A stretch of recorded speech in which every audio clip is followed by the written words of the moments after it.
Olá, seja novamente bem-vindo ao nosso curso. Nós temos falado sobre sacramentos. Hoje vamos falar sobre os sacramentos de iniciação cristã. Mas é sempre bom lembrar que o catolicismo é essencialmente uma religião sacramental. Para nós, sacramentos são a nossa identidade. Os sacramentos definem quem nós somos e como somos vistos. Quando há uma celebração de qualquer religião, de qualquer celebração religiosa, nós sabemos de cara se é católica ou se é protestante, porque se há a presença dos sacramentos, é uma celebração católica. Então os sacramentos, eles nos identificam. Nós católicos celebramos o início e o fim da vida através dos sacramentos. Nós nos lembramos do nosso batismo, certamente, mas podemos lembrar algumas coisas que marcaram a nossa vida no batismo. Por exemplo, a igreja que nós somos batizados, os nossos padrinhos. Isso porque nós vivemos num ambiente totalmente sacramental. Como esquecer dos eventos mais felizes da nossa vida e que foram cercados pelo sacramento, como a nossa primeira comunhão, a nossa crisma, a nossa primeira confissão, quando adultos, a celebração do matrimônio, cercada de muita expectativa, de amigos, e depois do matrimônio vêm os filhos e todo o processo recomeça. Definitivamente não se pode falar em catolicismo sem a presença dos sacramentos. Hoje vamos falar sobre os primeiros sacramentos que recebemos e que denominamos de sacramentos da iniciação cristã, que são o batismo, a confirmação e a Eucaristia. Os ritos de iniciação são muito comuns a todas as religiões, como o budismo, o judaísmo e nas religiões de matriz afro ou indígena. Em todas essas religiões, através da iniciação, a pessoa é introduzida na comunidade e na posse de todo o patrimônio espiritual dessas comunidades. Essa palavra iniciação cristã foi introduzida desde os primeiros séculos do cristianismo. E o Concílio Vaticano II retoma esse termo que se perdeu ao longo dos séculos, retoma esse termo ao se referir ao batismo, à confirmação e à Eucaristia. Mas a Eucaristia, ela se distingue dos dois primeiros. Diferentemente do batismo e da confirmação, a Eucaristia pode ser recebida muitas vezes. Assim, não é só um sacramento de iniciação, mas também dos iniciados, daqueles que já fazem parte plena da comunidade. Nos primeiros séculos da Igreja, a iniciação cristã era feita de modo progressivo, e os três sacramentos eram administrados em uma única celebração. Nos tempos apostólicos, o batismo, quem já leu Atos dos Apóstolos sabe disso, o batismo era administrado, em geral, depois que a pessoa se convertia. Ela ouvia o apóstolo pregando sobre a morte e ressurreição de Jesus, ele dizia, eu quero me converter a essa nova religião, ali mesmo ele era batizado, e em seguida o apóstolo impunha as mãos e essa pessoa recebia o Espírito Santo. Um ritual próprio desse sacramento só vai aparecer na segunda metade do século III. Um documento que nos fala muito sobre o batismo é Didaquê. Nessa época a pessoa passava por um período de catequese e estudava temas como o batismo, o Pai Nosso e a Eucaristia. Ainda aqui não se fala de um outro rito, de um outro sacramento chamado confirmação. Agora, um outro documento que nos fala do ritual do batismo, como o batismo deve ser celebrado, é de autoria de Hipólito de Roma, da primeira metade do século III. Aqui já podemos identificar um ritual próprio do batismo, que era composto de 5 etapas. Na primeira etapa, os candidatos, depois de um severo exame, eram apresentados. Claro, você quer ser batizado, você tem que ser uma pessoa cumpridora dos seus deveres, você deve ter uma reta intenção. Então, era feito um exame para ver da vida daquela pessoa, para ver se aquela pessoa viveria realmente a fé cristã e não daria escândalos. Na segunda etapa, inicia-se o período do catecumenato, geralmente de 3 anos, que incluía a catequese, a oração e a imposição das mãos, que era executado ou pelo catequista ou por algum outro membro da comunidade, mas geralmente era pelo catequista, que poderia ser um leigo ou um clérigo.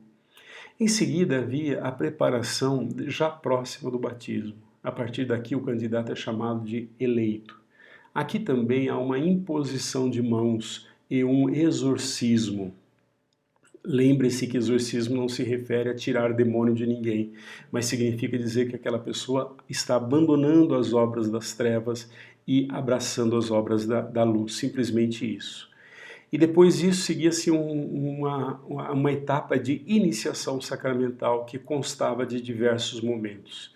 Quer dizer, 3 dias antes do batismo, na quinta-feira, que nós chamamos hoje de Quinta-feira Santa, que era a quinta, então, anterior à Páscoa, os eleitos tomavam um banho, na sexta-feira começava um jejum e no sábado se reuniam com o bispo, que lhes impunha as mãos e os exorcizava. Nesse tempo também soprava sobre o rosto deles e os marcava na fronte, nos ouvidos e nas narinas. É como se consagrando todos os sentidos da pessoa a Deus. E durante toda a noite eles faziam vigília, rezando e ouvindo a palavra de Deus. Era durante a vigília pascal que se celebrava o rito do batismo propriamente dito. Enquanto os eleitos se preparavam, retirando as roupas que estavam usando, sim, porque ela simbolizava a roupa que você traz do mundo, significa que você está deixando o velho homem e se revestindo do homem novo. Então, enquanto eles se trocavam, tiravam aquela roupa velha, o bispo consagrava os santos óleos. E cada candidato, então, se apresentava, a primeira coisa que faziam era uma renúncia a Satanás. Em seguida, o candidato era ungido com óleo do exorcismo, que hoje nós chamamos de óleo dos catecúmenos. Em seguida, era mergulhado por 3 vezes nas águas. E depois disso, eram ungidos novamente com óleo de ação de graças, atual óleo do crisma. Em seguida, os recém-batizados vestiam vestes brancas e eram apresentados à comunidade reunida. O bispo novamente impõe as mãos sobre eles, fazem o sinal da cruz na testa e lhes dá um beijo de paz, o ósculo da paz. Em seguida, os batizados participam normalmente da Eucaristia. Nos séculos IV e V, os ritos de iniciação, eles não sofreram muitas mudanças significativas, sempre foi desse jeito.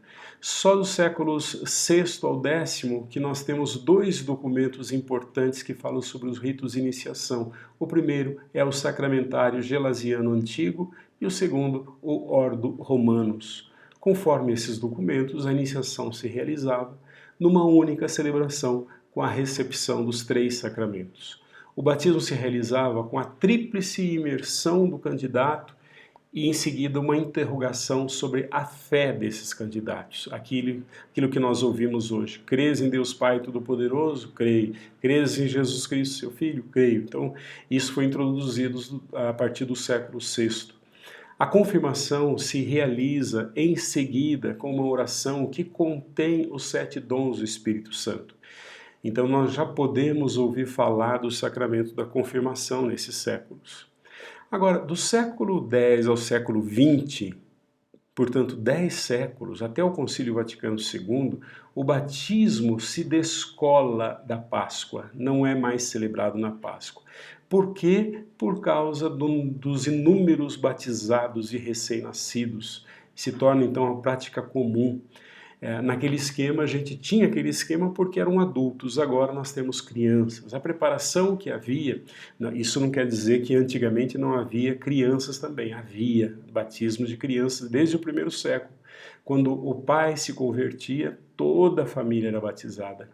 Mas o batismo de crianças se torna muito mais comum a partir do século X e por causa disso, então, o batismo era feito em outras ocasiões, em várias ocasiões durante o ano, por conta do número imenso de crianças a serem batizadas. A preparação que havia, que chamamos de catecumenato, desaparece do século X até o século XX. O batismo começa a deixar de ser por imersão e a confirmação se separa do batismo. E a comunhão eucarística fica proibida para crianças. A criança não pode receber a Eucaristia como no começo, porque agora, a partir do século X, o Papa dizia que ela tinha que entrar na idade da razão, ela devia saber discernir o que é o corpo de Cristo. E assim os sacramentos de iniciação ficaram definitivamente separados entre si. A partir do Concílio Vaticano II, se tem um interesse cada vez maior de voltar ao tempo antigo, às fontes do cristianismo, voltar ao tempo do catecumenato de adultos, com a intenção de restaurar o sentido da iniciação cristã numa única celebração. Na renovação promovida pelo Concílio Vaticano II, é instaurado um tempo denominado de pré-catecumenato, onde o candidato é evangelizado. Depois de acolhido pela comunidade, o candidato ingressa no catecumenato, que pode se prolongar por vários anos. Nesse período, o catecúmeno escolhe o padrinho, que o acompanha na sua experiência de vida cristã. Segue-se então aí o rito de eleição, no qual o candidato é admitido na preparação aos sacramentos. Na quaresma, o candidato recebe o símbolo da fé e o Pai Nosso. E na vigília pascal, esse candidato recebe os 3 sacramentos. É isso que nós fazemos hoje, né? É isso que nós fazemos hoje, graças à recuperação do batismo de adultos do Concílio Vaticano II. Então o eleito, ele se prepara durante a quaresma, a comunidade ora por ele, como no início do cristianismo. Agora, o batismo ocupa o primeiro lugar dos sacramentos, o primeiro de todos os sacramentos, porque o batismo que comunica ao fiel a vida sobrenatural, o capacita a receber os demais sacramentos, então quem não é batizado não pode receber nenhum outro sacramento. E também o batismo incorpora esse sujeito na vida da igreja. O batismo pode ser feito ou por infusão, que é quando é derramado só sobre a cabeça, ou por imersão, quer dizer, submergido totalmente o corpo na água. Para que o batismo seja válido, se deve derramar água ao mesmo tempo que se pronunciam as palavras: eu te batizo em nome do Pai, do Filho e do Espírito Santo. Portanto, desde que devidamente recebido, o batismo opera a remissão do pecado original e a remissão de todos os outros pecados. Se a pessoa cometeu pecados veniais ou pecados mortais, tudo é perdoado através do batismo. E ao mesmo tempo é infundido nele a graça santificante e as outras virtudes do Espírito Santo. O batismo, portanto, é absolutamente necessário para a salvação. Ninguém que foi batizado se salva de acordo com as palavras do Senhor. Aquele que crer e for batizado será salvo. Mas existem outros tipos de batismo, não é só o batismo de água, existe o batismo de sangue e o batismo de desejo.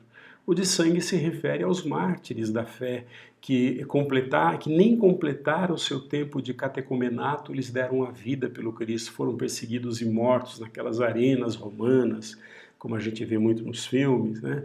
Então o seu sangue, a gente diz que os batizou. E o batismo de desejo se refere àquela pessoa que, embora quisesse muito batizar o seu filho, não conseguiu, ou o filho morreu muito pequenininho, não conseguiu. E também para os não cristãos, quer dizer, nós somos 1 bilhão de católicos no mundo e o resto não se salva. Nós somos 8 bilhões de pessoas no mundo. A gente não pode pensar que os outros não se salvarão. Então, aquelas pessoas, desde que arrependidas dos seus pecados, têm o desejo de fazer tudo para se salvarem, a misericórdia de Deus os alcança. Nós chamamos isso de batismo de desejo. Se o batismo é necessário para a salvação, o que dizer de crianças que não foram batizadas? Por muito tempo, os teólogos apresentaram soluções para esse problema. São Tomás de Aquino imaginou um lugar que ele denominou de limbo, onde essas crianças não participariam da felicidade eterna de contemplar a Deus, mas também não sofreriam as penas do inferno. Essa teoria não se constituiu dogma, de maneira que muitos negavam isso, negavam essa história de limbo. Então hoje, até o Novo Catecismo não se refere a um lugar chamado limbo para crianças, mas apenas lembra que é da vontade de Deus que todos se salvem. Segundo o Catecismo, a Igreja confia às crianças não batizadas a misericórdia de Deus. O número 1261 diz expressamente: a grande misericórdia de Deus quer que a salvação de todos os homens e a ternura de Jesus para com as crianças, o levando a dizer: deixai crianças virem a mim, não as impeçais. nos permitem esperar que haja um caminho de salvação para as crianças mortas sem batismo. Portanto, está aí a solução. A solução o quê?